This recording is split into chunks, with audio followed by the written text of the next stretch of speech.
हो गया। हाँ देखो, द्विघात समीकरण को हल करने के लिए एक बहुत ही महत्वपूर्ण विधि है जिसको हम लोग पूर्ण वर्ग विधि भी बोलते हैं।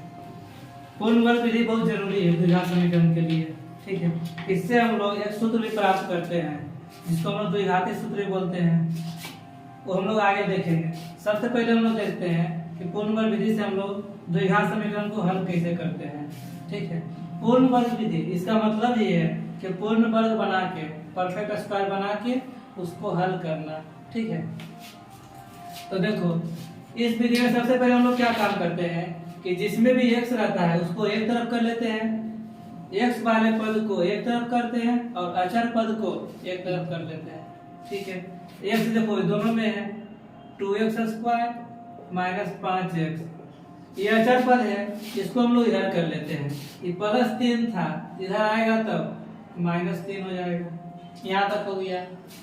अब हम लोग कोशिश करते हैं कि किसी भी तरह से इसको हम लोग पूर्ण वर्ग बनाने के लिए, ठीक है।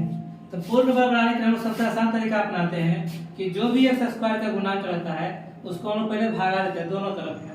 तो x² का गुणांक 2 है, हम लोग गुना भी कर सकते हैं लेकिन भागा देना ज्यादा आसान होता है, इसलिए हम लोग भागा दे देते हैं। तो x² का गुणांक 2 है, तो 2 से दोनों तरफ भाग देंगे। यहाँ पर लिखेंगे दोनों तरफ 2 से भाग देने पर, इधर लिखेंगे 2x², तो अलग अलग कर दो, बटे 2 माइनस 5x बटे 2 बराबर -3/2। सही में 2 से भाग दे दिए, जो कटेगा काटेंगे, जो नहीं कटेगा उसको ऐसे ही लिख देंगे। यहाँ से बचा x² माइनस 5/2x बराबर -3/2। हमको काम की था कि इसको परफेक्ट स्क्वायर बनाना था, जिसमें देखो x तो स्क्वायर बन गया, परफेक्ट स्क्वायर x है, नहीं x का स्क्वायर x², ठीक है। इसको ही बनाना परफेक्ट स्क्वायर, हम लोग इसको दो सूत्र पर तोड़ते हैं। या तो हम लोग a + b के होल स्क्वायर पर तोड़ेंगे या फिर a - b का होल स्क्वायर पर तोड़ेंगे। इसका सूत्र क्या होता है? a² - 2ab + b², a² + 2ab + b²। पूर्ण वर्ग विधि में हम लोग यही दोनों सूत्र पर तोड़ते हैं। या तो इस रूप में आएगा तो हम लोग a + b का होल स्क्वायर लिख देंगे, या फिर इस रूप का आएगा तो हम लोग a - b का होल स्क्वायर लिख देंगे। तो यहाँ पर देखो हमको माइनस के रूप में मिल रहा है, इसका मतलब इस सूत्र तो नहीं लगेगा, a + b का होल स्क्वायर, a - b के होल स्क्वायर में हमको लाना पड़ेगा, ठीक है। तो इसका सूत्र क्या होता है? a², हम लोग x² को लिख सकते हैं क्या? x का होल स्क्वायर माइनस 5/2x है, इसको हम लोग क्या लिखेंगे? 2ab के रूप में हमको लिखना है। यहाँ लिखेंगे 2a के रूप में x, अब हमको b खोजना पड़ेगा, b पता लगाना पड़ेगा। हम लोग b क्या लिख सकते हैं? तो b हम लोग वैसा चीज को लिखेंगे जिसको लिखने पर ही 5/2 ही रह जाए, ठीक है।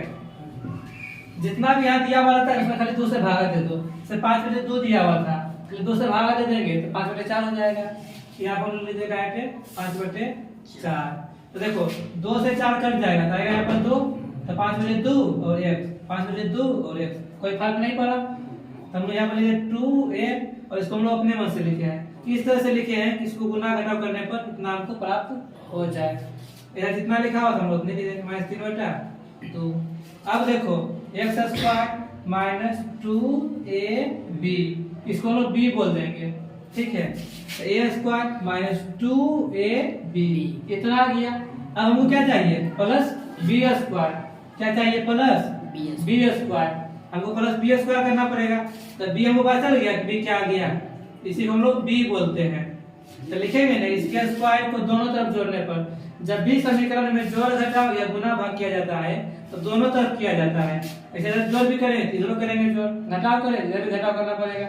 हमको यहाँ जोड़ के रूप में चाहिए, इसे लिखेंगे 5/4 के होल स्क्वायर को दोनों तरफ जोड़ने पर। यहाँ पर लिखेंगे दोनों तरफ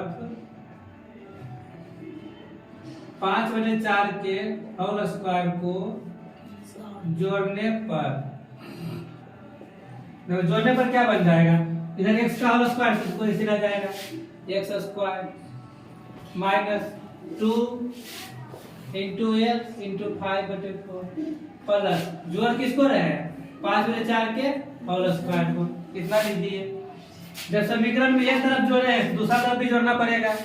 यहाँ पर लिखेंगे -3 बटे 2 प्लस 5 बटे 4 का होल स्क्वायर।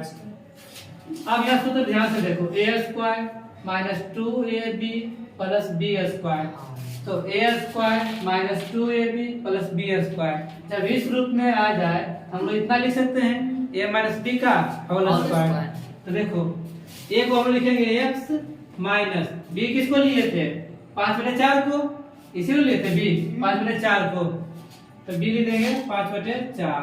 तो a माइनस b का होल स्क्वायर, क्योंकि हम लोग जानते हैं कि जहां भी a square minus 2ab plus b square आएगा उसके बदले में हम लोग a माइनस b का होल स्क्वायर लिख सकते हैं। हम लोग उतना लिख दिए बराबर। अब इस तरफ जो काम है कर लेंगे, -3 बटे 2 प्लस 5 का स्क्वायर करेंगे 25 आएगा, 4 का स्क्वायर 16। ठीक है, इधर देखो पूर्ण स्क्वायर बन गया, पूर्ण वर्ग बन गया, इसको ऐसे ही रहने देंगे x माइनस 5 बटे 4 का होल स्क्वायर। इधर करो दिन के जोड़, लघुत्तम कितना आएगा 16, 2 8 16 8 24 प्लस 16 भाग 16 में 1 से गुना 25 में 25 x माइनस 5 बटे 4 का होल स्क्वायर बराबर 25 में से 24 घटाओ आएगा 1 बटा 16। अब ध्यान देना, हमको द्विघात समीकरण को हल करना है। हल करने का मतलब होता है कि x का मान निकाल के बताओ। हमको निकालना है x का मान, जब जिसका हमको मान निकालना रहता है उसके अलावा सभी चीज को हमको इधर भेजना पड़ता है, दूसरे तरफ भेजना पड़ता है। तो एक एक करके हम सबको इधर भेजेंगे। तो पहले स्क्वायर है, पहले स्क्वायर को भेजेंगे, फिर 5 बटे 4 रहेगा, 5 बटे 4 को भी इधर भेज देंगे।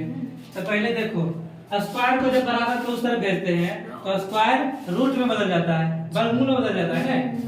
यहाँ पर लिखेंगे x माइनस 5 बटे 4, अब स्क्वायर तो रहा नहीं, स्क्वायर उधर चल जाएगा, स्क्वायर जब उधर में जाएगा तो क्या हो जाएगा रूट में, तो 1 बटा 16। कोई दिक्कत?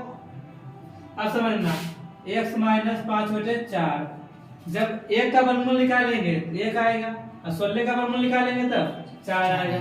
एक बात यहाँ पर ध्यान देना, जब भी कोई संख्या रूट से बाहर निकलता है या फिर किसी भी संख्या का हम लोग वर्गमूल निकालते हैं तो प्लस माइनस दोनों चिन्ह के साथ निकलता है। ठीक है, जैसे रहेगा रूट 25, क्या इसका वर्गमूल कितना होगा? हम लोग खाली 5 बोले तो गलत हो जाएगा, खाली 5 नहीं होगा, यहाँ बोलना पड़ेगा प्लस माइनस 5 होगा, प्लस 5 भी होगा और माइनस 5 भी होगा। ठीक है, तो जब भी रूट से निकालते हैं दोनों चिन्ह के साथ में निकालेंगे, प्लस माइनस के साथ में। हमको x का मान निकालना है ना, तो x को इधर रखेंगे और 5 बटे 4 को इस तरफ भेज देंगे। यहाँ पे इसको ऐसे लिख सकते हैं x बराबर प्लस माइनस 1 बटे 4, इधर माइनस 5 बटे 4 है, इधर क्या हो जाएगा प्लस 5 बटे 4, प्लस 5 बटे 4। अब इसको हम लोग हल कर लेंगे। देखो x बराबर 4 4 का एलसीएम 4 आएगा, ये आएगा प्लस माइनस 1 और प्लस 5। प्लस माइनस 1 का मतलब क्या होता है कि हम लोग एक बार प्लस 1 को भी रखेंगे और एक बार माइनस 1 को भी रख के हल करेंगे, ये x का दो मान निकल जाएगा। x बराबर हम लोग क्या लिखेंगे प्लस 1 प्लस 5 बटे 4। एक बार प्लस रख के बनाए, एक बार इसको क्या रखेंगे और माइनस ले लेंगे, यहाँ प्लस ले लिए तो माइनस बचा है, यहाँ लेंगे माइनस 1 प्लस 5 बटे 4। तो देखो x का मान 5 1 6 बटे 4, x का मान 5 में से घटा 4 बटे 4, कटेगा तो यहाँ 1 आएगा, यहाँ से कटेगा 2, यहाँ से कटेगा 3, तो x का मान आ गया 3 बटे 2 और x का मान आ गया 1। यही हो गया, दोनों समीकरण का हल हो गया। ठीक है, समीकरण का हल निकालना मतलब x का मान निकालना, तो x का दोनों मान निकाल लिए। इस तरह से जो हम लोग बनाते हैं इसी को हम लोग कहते हैं पूर्ण वर्ग विधि। ठीक है, यह विधि द्विघात समीकरण के लिए बहुत ही महत्वपूर्ण है। ठीक, लिख लो।